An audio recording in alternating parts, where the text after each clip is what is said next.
نحمده ونصلي على رسوله الكريم أما بعد فأعوذ بالله من الشيطان الرجيم بسم الله الرحمن الرحيم آمن الرسول بما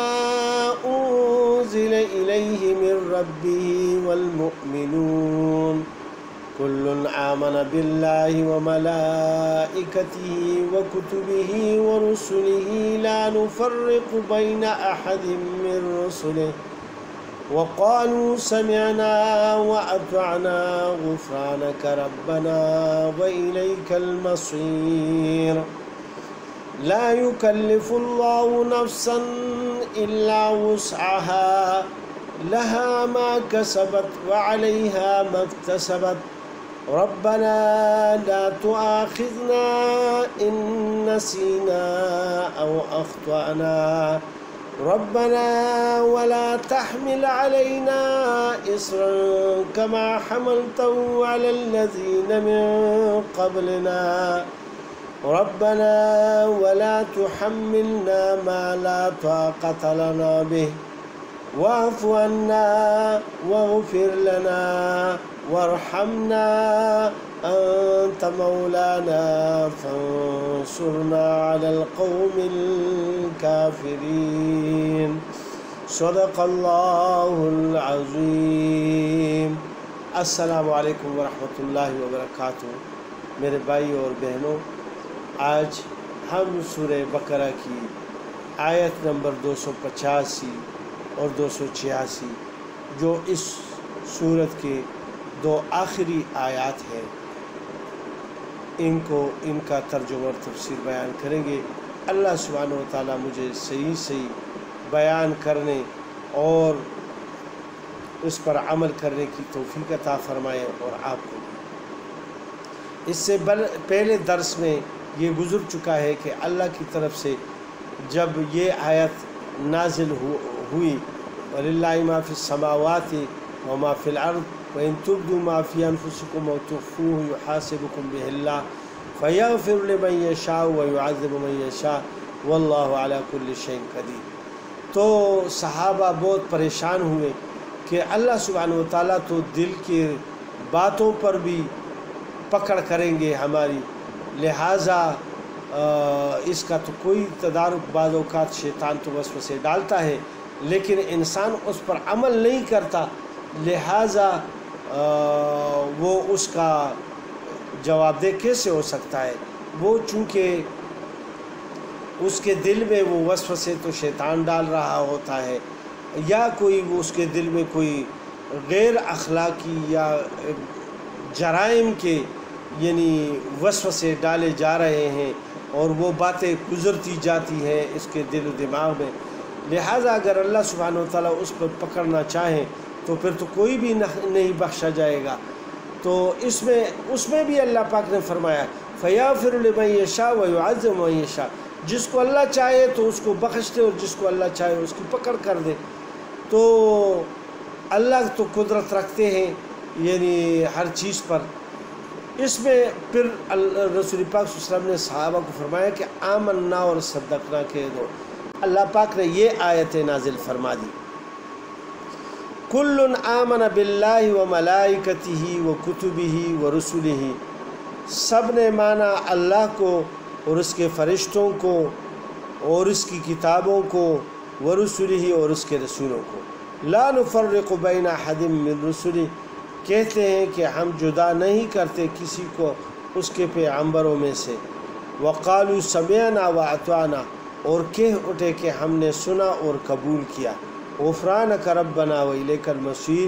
اور تیری بخشش چاہتے ہیں اے ہمارے رب اور تیری ہی طرف لوٹ کر جانا ہے. جب صحابہ نے سمعنا واطعنا کہا اور پھر اللہ پاک نے انعام کے طور پر ان آیات کو نازل فرمایا کہ جو مسلمان ہوگا وہ اللہ کے رسول پر ایمان لائے گا اور اس پر جو بھی اللہ کی طرف سے یعنی کتاب نازل ہوئی ہے وہ بھی اس پر بھی ایمان لایا اور تمام مسلمانوں نے بھی ایمان لایا، پیغمبر نے بھی ایمان لایا اور تمام مسلمانوں نے بھی ایمان لایا، اور سب نے یہ بھی مانا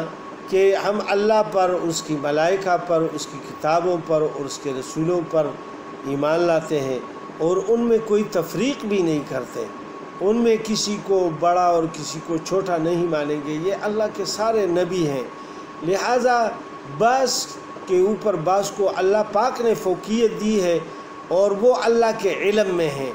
ہمیں ان کی آپس میں مماثلت نہیں کرنی چاہیے کہ ان کا آپس میں یعنی ایسے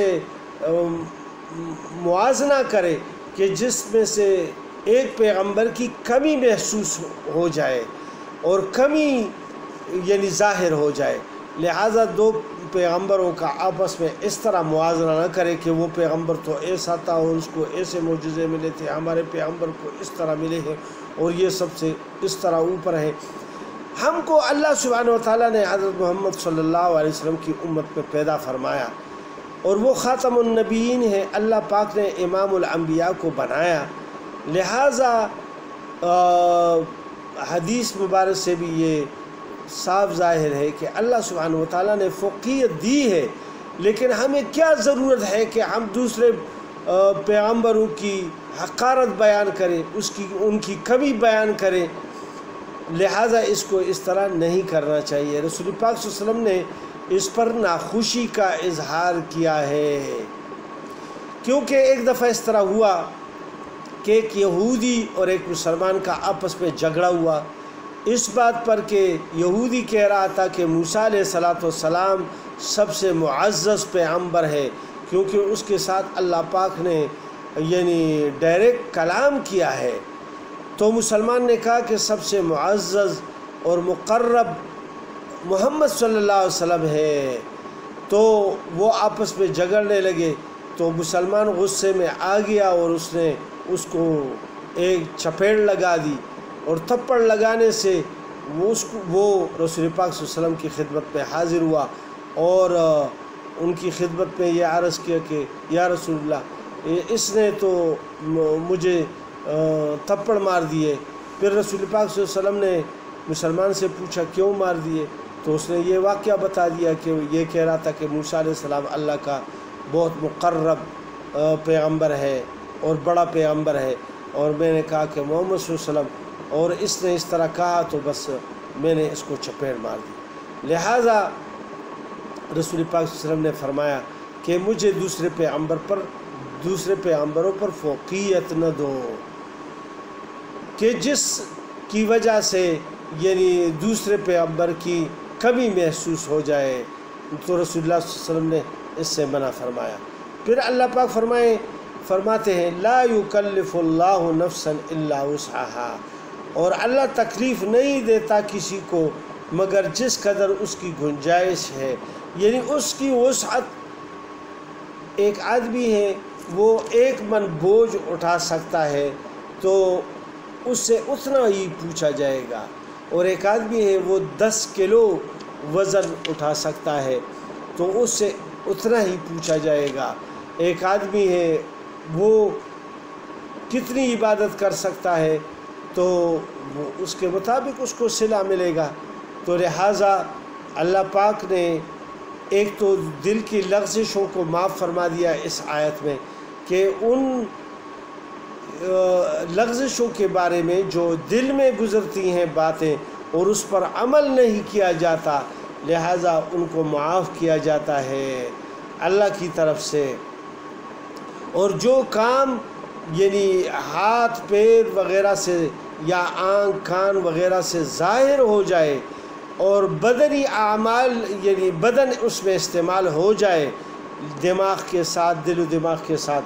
تو پھر اس کے بارے میں پوچھ ہوگی اور دل کی باتوں پر اللہ گرفت نہیں فرمائیں گے۔ اللہ پاک پھر فرماتے ہیں ربنا لا تؤاخذنا۔ اب دعا کا طریقہ اللہ سبحانہ وتعالیٰ سب مسلمانوں کو بتاتے ہیں۔ ربنا لا تؤاخذنا، اے ہمارے رب نہ پکڑ ہم کو ان نسینا او اخطانا اگر ہم بھولیں یا چوکیں، یعنی اگر ہم سے بھول چوک ہو جائے تو یا اللہ ہمیں اس پر گرفت نہ کرے۔ ربنا ولا تحمل علینا اسرا، اے ہمارے پروردگار اور نہ رکھ ہم پر بوجھ بھاری، یعنی ہماری قوت اور طاقت سے زیادہ ہم پر بوجھ نہ ڈالیو۔ کما حملتہ علی الذین من قبلنا، جیسا رکھا تھا ہم سے اگلے لوگوں پر، جو پہلے امتوں پر سخت سخت احکامات اللہ پاک نے مقرر فرما دیے تھے، ان کی طرح یا اللہ ہمارے اوپر اتنے سخت احکامات نہ بھیجے۔ اور یہی وجہ ہے کہ حضرت محمد مصطفیٰ صلی اللہ علیہ وسلم کی امت پر یعنی پہلی امتوں کی نسبت بہت زیادہ آسانیاں کر دی گئی۔ ربنا ولا تحملنا ما لا طاقت لنا بہ، اے رب ہمارے اور نہ اٹھوا ہم سے وہ بوجھ کہ جس کی ہم کو طاقت نہیں۔ واعف عنا، اور درگزر کر ہم سے، واغفر لنا، اور بخشش ہم کو کر دے، ورحمنا، اور رحم ہمارے اوپر کر دے، انت مولانا، اور آپ ہی ہمارے رب ہیں، فانصرنا، اور مدد کر ہماری، علی القوم الکافرین، کافروں پر۔ سب سے آخر میں جو دعا اللہ پاک نے بخشش کی ہمیں سکھلائی ہے تو اس میں بہت بڑی اور اچھی اچھی باتیں ہیں کہ ہماری قوت طاقت سے ہم ہمارے اوپر کوئی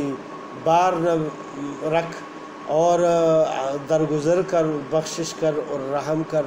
یہ سب ایسے کلمات ہیں کہ یہ مسلمان کو ہر دعا میں یاد کر کے بولنے چاہیے، اور یہ اللہ کے خزانوں میں سے اللہ سبحانہ و تعالیٰ نے محمد صلی اللہ علیہ وسلم پر نازل فرمائے ہیں، اور ان کو اتحیات میں خاص طور پر جو تشہد کے بعد جو دعائیں ہوتی ہے درود شریف کے بعد، پھر اس میں ربنا آتنا فی الدنیا حسنہ وفی الآخرۃ حسنہ وقنا عذاب النار، اور رب اجعلنی مقیم الصلاۃ ومن ذریتی ربنا وتقبل دعا ربنا اغفر لی ولوالدی وللمؤمنین یوم یقوم الحساب، ابراہیم علیہ السلام کی دعا ہے۔ اور وہ ربنا آتنا فی الدنیا تو اللہ سبحانہ و تعالیٰ نے ہمیں ہدایت فرمائی ہے اسی سورہ بقرہ میں کہ اس طرح دعا مجھ سے مانگا کرے، یعنی دنیا اور آخرت دونوں کی دعا مانگا کرے۔ اور آخر میں یہ دعا ہمیں سکھلا دی کہ ہمارے اوپر بوجھ نہ ڈالیو، اور ہم سے اگر کوئی بھول چوک ہو جائے تو اس پر ہماری پکڑ نہ کر، اور ہمارے اوپر اتنا بوجھ نہ ڈالیو کہ جو وہ ہم نہ اٹھا سکے۔ اور پھر آخر میں اللہ سبحانہ و تعالیٰ نے فرمایا کہ انت مولانا، آپ ہی ہمارے حامی و ناصر ہیں، مددگار ہیں، ہمارے رب ہیں، لہٰذا فانصرنا، تو ہماری مدد کر، ہمارے مددگار تو آپ ہی ہے یا اللہ، علی القوم الکافرین، کافروں پر۔ یعنی اگر ہمیں یہ سب چیزیں مل جائیں اور کافروں پر ہمارا غلبہ نصیب نہ ہو، لہٰذا پھر تو ہم نقصان میں رہیں گے۔ تو آخر میں جو دعا اللہ پاک نے وصیت ہمیں کی ہے کہ یہ دعا کر دیا کرے کہ فانصرنا علی القوم الکافرین، اور مدد کر ہماری کافروں پر۔ تو دو قسم کی مدد ہوتی ہے، ایک تو جب ان سے کوئی لڑائی ہوتی ہے تو اللہ کی مدد ہوتی ہے، چاہے ہم تعداد میں کم ہوں، اسلحے میں کم ہوں، لیکن قوت ایمانی کی وجہ سے اللہ سبحانہ و تعالی ہماری مدد اور نصرت فرماتے ہیں۔ اور دوسری بات یہ ہے کہ ہمارا رعب ان کے اوپر ایسا ڈال دے کہ وہ ہمارے اوپر یعنی ظلم نہ کر سکے، بلکہ ہمیں ترچھی آنکھوں سے بھی نہ دیکھ سکے۔ تو اس میں یہ اللہ سبحانہ و تعالیٰ نے ہمیں دعائیں سکھلا دی ہے، اب ان کا اہتمام ہم کریں۔ مستدرک حاکم اور بیہقی کی روایت میں ہے کہ رسول اللہ صلی اللہ علیہ وآلہ وسلم نے فرمایا کہ اللہ نے سورہ بقرہ کو ان 2 آیتوں پر ختم فرمایا ہے جو مجھے اس خزانہ خاص سے عطا فرمائی ہیں جو عرش کے نیچے ہے۔ اس لیے تم خاص طور پر ان آیتوں کو سیکھو اور اپنی عورتوں اور بچوں کو سکھاؤ۔ اسی لیے حضرت فاروق اعظم اور علی مرتضیٰ رضی اللہ عنہما نے فرمایا کہ ہمارا خیال یہ ہے کہ کوئی آدمی جس کو کچھ بھی عقل ہو وہ سورہ بقرہ کی ان 2 آیتوں کو پڑھے بغیر نہ سوئے گا۔ اللہ سبحانہ و تعالی ہمیں عمل کی توفیق عطا فرمائے۔ السلام علیکم۔